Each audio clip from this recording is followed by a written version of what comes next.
নমস্কার বন্ধুরা, তোমাদেরকে জানাই স্বাগতম। আশা করছি তোমরাও ভালো আছো। আজকে তোমাদের সাথে শেয়ার করব আলুর কুলচার রেসিপি। তো তেল ছাড়া জল দিয়ে আজকের কুলচার রেসিপিটা তোমাদেরকে শেয়ার করব। তো দেখো, এখানে আমি ময়দা নিয়ে নিয়েছি, আর 2 চামচের মতন চিনি নিয়েছি, আর হাফ চামচের মতন লবণ নিয়ে নিয়েছি। ভালো করে মিক্সড করে নেব ময়দাটাকে। তারপরে মাঝখানের মধ্যে 2 চামচের মতন আমি বড় চামচের টক দই নিয়ে নিয়েছি।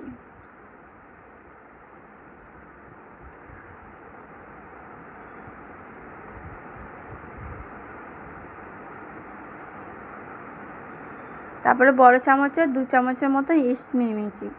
তোমরা চাইলে বেকিং পাউডার আর বেকিং সোডা একসাথে দিতে পারো। তারপরে অল্প জল দিয়ে ভালো করে আস্তে আস্তে মেখে নেব। অল্প অল্প জল দিয়ে মাখতে হবে।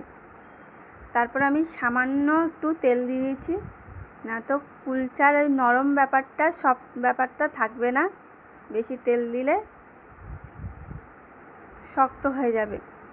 তো তারপর আমি ওই সামান্য তেল দিয়ে হাতে যাতে লেগে না যায় মাখিয়ে রেস্টে কিছুক্ষণ রেখে দেবো। তারপরে আমি এখানে প্রেসার কুকার বসিয়েছি, 2টো বড় আলু সিদ্ধ করে নিচ্ছি।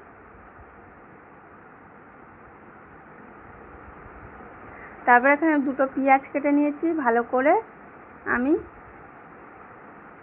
কুচো করে নিয়েছি। তারপর আলু সিদ্ধ হয়ে গেছে, ঘষানি দিয়ে ঘষে নিয়েছি, না তো ডেলা ডেলা থাকবে, সেটা কুলচার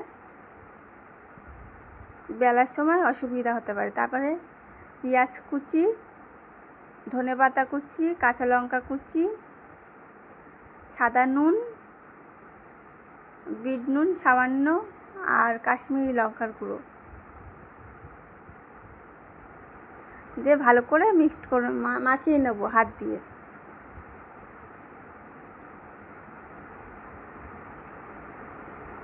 তারপর এখানে ময়দাটাকে নিয়ে নিয়েছি, রেস্টে রেখেছিলাম। তারপর লেচি কেটে একটা ন্যাকড়ার সাহায্যে ঢেকে রেখেছিলাম কিছুক্ষণের জন্য। তো কড়াই প্রথমে বসিয়েছি, ফ্রাই প্যানের কড়াই গরম হয়ে গেলে জল দিয়ে দেবো অল্প, তারপরে আরেকটু জল দেবো, দিয়ে ফুটে উঠবে, দিয়ে গরম করে নিতে হবে। তারপরে আমি লেচি কেটে নিয়েছি, নিয়ে হাতের সাহায্যে মাঝখানেটা ফাঁকা করে নিয়ে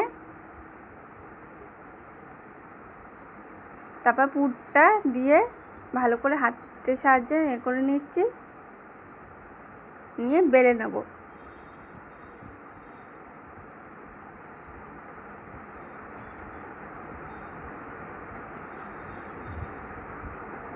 তারপর দেখো এখানে বেলে নিচ্ছি, নিয়ে কালো তিল, সাদা তিল আর ধনেপাতা দিয়ে দেবো, যাতে রেস্টুরেন্টের মতন দেখতে লাগে।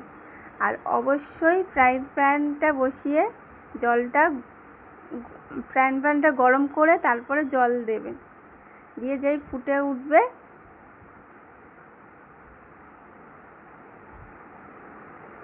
তারপরে আমি এখানে দেখো আবার বেলে নিচ্ছি।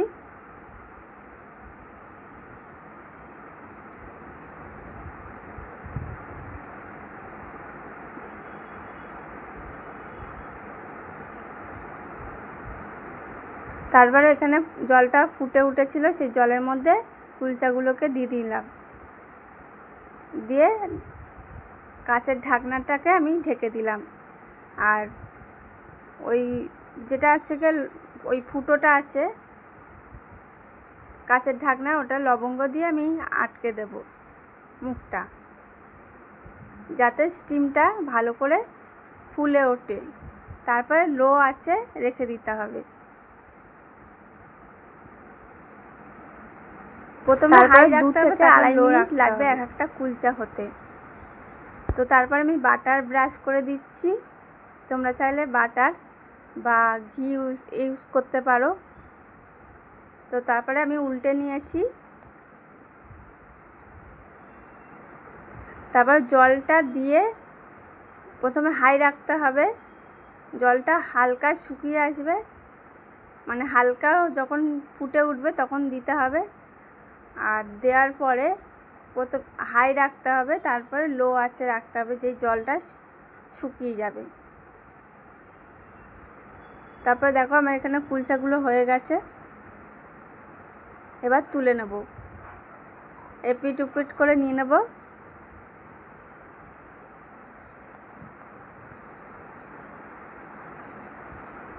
দেখো এখানেও আমি সেমভাবে করে নিচ্ছি।